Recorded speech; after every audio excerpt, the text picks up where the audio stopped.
What's good? It's a string call Sharon. Today I'm going to go with my official WWE Wrestlepalooza review. I'm going to go over every match on the card, what I thought every single match, what I thought of the build, what I thought of the feuds, what I think could lead after every single match. If you like daily wrestling content, make sure you like, comment, and subscribe because I upload daily wrestling content.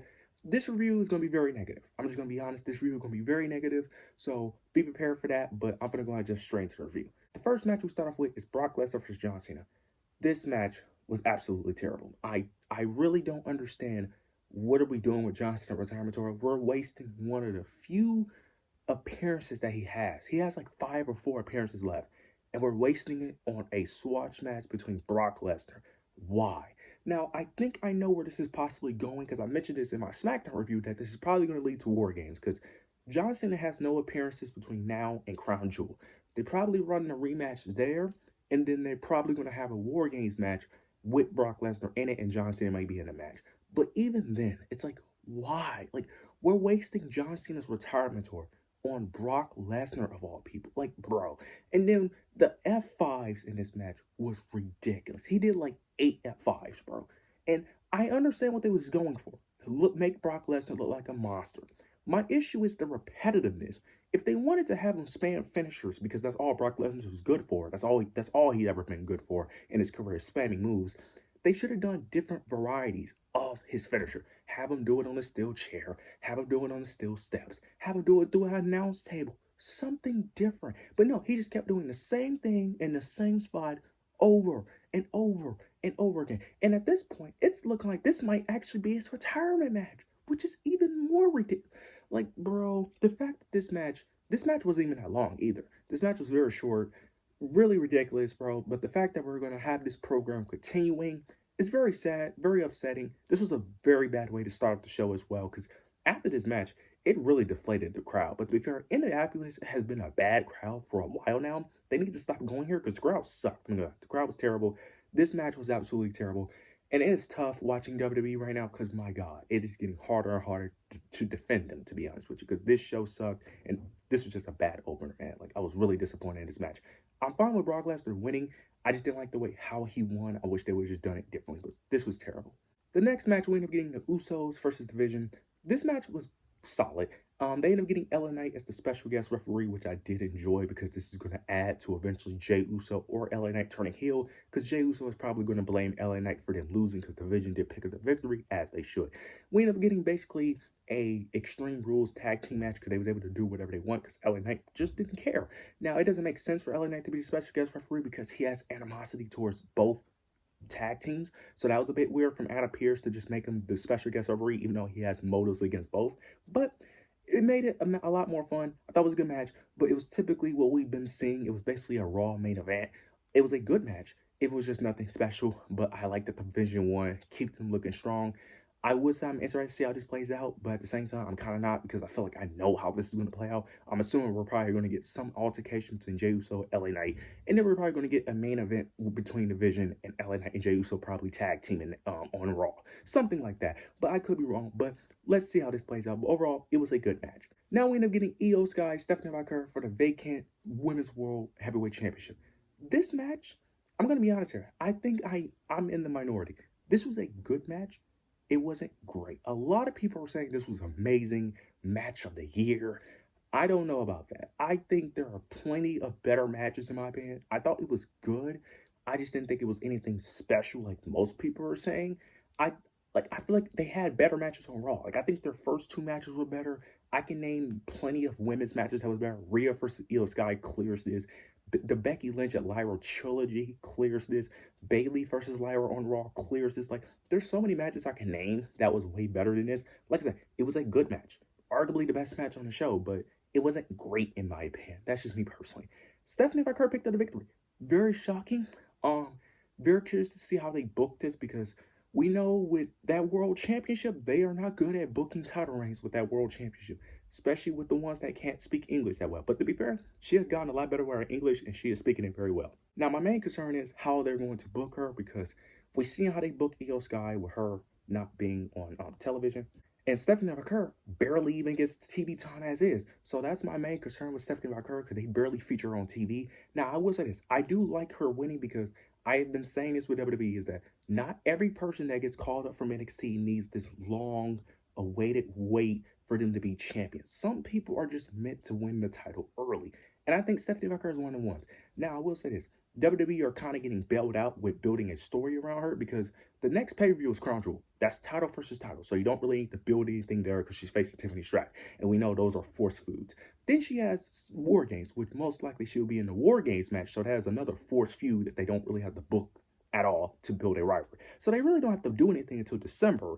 And around December, I'm assuming probably Liv Morgan will probably return and she could feud with Liv Morgan. So, and probably Becky Lynch will probably be dethroned for the IC title by then, so she could probably face Becky Lynch at that time as well. So, interesting how this plays out. Let's hope that they don't do what I think they probably would do, is just have her off TV and have no plans for her. But I'm excited to see what a Stephanie Becker world title reign plays out. And this, of course, builds the feud between Asuka and Io, because Asuka did say you better not lose, and she lost. So Asuka is definitely going to point that out, and that's probably going to start the Asuka and Io Sky feud. So I can't wait to see how that plays out.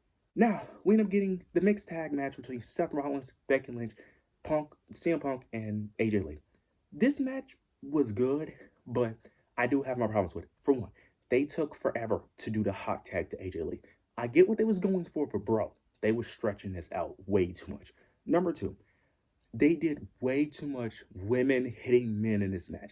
Now, I expected the women to hit the men, but it was way too much. It's getting to the point where we're overdoing it. When you keep doing something over and over and over again, it loses what makes it special. They did this this gave me MJF and Mark Briscoe vibes from All Out when they kept doing the thumbtack spot.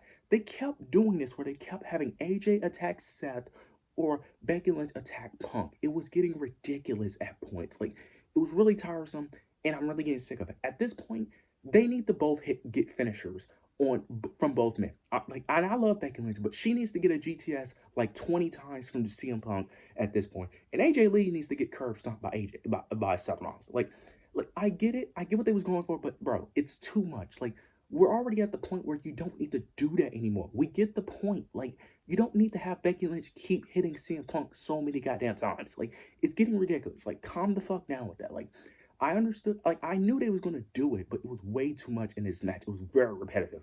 But the baby faces, of course, win this match. AJ Lee was not going to lose her first match. Now, I don't like that she tapped Becky Lynch out. That was so, I don't understand that. You could have just had her pin, but this is definitely going to lead to AJ Lee going after the women's IC title, dethroning Becky Lynch most likely, and this is going to go with CM Punk going after Seth Rollins. I thought the match was good, but way too much women hitting men in this match. Way too much. I'm cool with it doing it because I understand what they was doing with the story, but it was way too much. Oh, way too much. Did it way too much. Calm down with it. We do not need more of that. I actually hope these two split and we don't get no more of this after this, because if you're not going to have the men attack the women, stop having them interact. Like it's very annoying. Like, calm down with it. But it was a good match. This was probably one of the most enjoyable things on the show, but I'm excited to see how each program, when they're separated, how each program plays out, with AJ going after Becky and Seth Rollins going after CM Punk. So very interesting how this plays out. Now we get the main event, the WWE Undisputed Championship between Cody Rhodes and Drew McIntyre. This match was so frustrating because this match was so predictable, but the ending was so ridiculous. Towards the end of the match, we ended up getting a moment where Drew McIntyre was about to attack. He was about to do the same spot he did a few weeks ago where he ends up hitting the Claymore through the announce table. But for whatever reason, the referee stops him. Now, mind you, I think this is the same ref that stopped Randy for hitting the punt kick against their match against Drew McIntyre, which was also dumb. The referee stops him for whatever reason, even though we had Cody Rhodes use steel steps against Brock Lesnar not 2 years ago. And we have wrestlers who constantly use the announce table as a weapon, who constantly slam wrestlers on the announce table. Randy Orton constantly body slams wrestlers on the announce table. And we have wrestlers use steel steps as a weapon. But you're telling me that a wrestler cannot do a finishing move, which is just kicking their opponent's head into the announce table, but we have LA Knight every single week slamming their opponent's head on the announce table. Make it make sense, WWE. That was a dumbass spot. I know what they're going for, because we're going to have Drew McIntyre next week on SmackDown complain about the ref. Because it was another spot where Drew pushed Cody towards like the turnbuckle, and the referee moved out the way, but he ends up moving out the way by going outside of the ring for whatever reason, even though he could have went the opposite way. But he goes outside the ring, Drew goes for the pin. The referee takes a while to get back in the ring and misses the count. He only got a 2 count, even though it was like an 8 count. So Drew McIntyre is going to mention that next week, but my God, those 2 spots pissed me off because I knew Drew wasn't winning, but bro, the logic gap is so fucking dumb.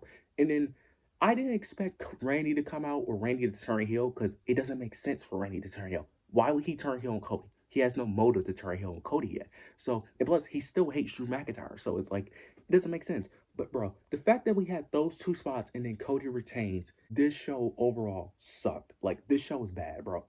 All Out clears the show, which is very shocking because typically I always say that the WWE shows are good and that they still typically better than AEW shows. But bro, this show is terrible.